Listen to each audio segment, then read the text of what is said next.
ছেলে মেয়ে একসঙ্গে, তখন তারা ভাবে ঠিক আছে একটু নতুন নতুন নতুন নতুন বান্ধবী হবে, একটু বান্ধবীর সঙ্গে ছবি ছাড়বো, ওর কম্পিটিশনে আমিও ছবি ছাড়বো, দেখাবো বান্ধবীকে নতুন গাড়ি, বাবাকে জোর করে একটা বাইক কিনতে হবে, একটা মোবাইল কিনতে হবে।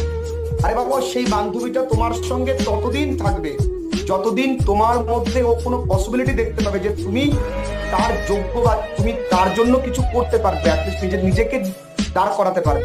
না হলে ওই বান্ধবী তোমার কাকিমা, মা, মামিমা বা কেউ একটা তোমার সম্পর্কে চলে যাবে। এটা খুব স্যাড। ছেলেমেয়েরা বোঝে, তবুও বুঝে গিয়েও তারা বোকামি করে, তারা তাদের সময়টাকে নষ্ট করে। তারা এমন মোটিভেশন নেয় যে এই জিনেকায় 4 দিন, বাকি হ্যাঁ বেকার দিন।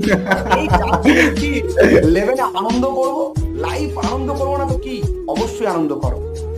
থ্রি ডেটস ফিল্ম তোমরা দেখেছো, লাইফে সবকিছু প্রয়োজন, আনন্দ প্রয়োজন, বান্ধবী প্রয়োজন, সব প্রয়োজন।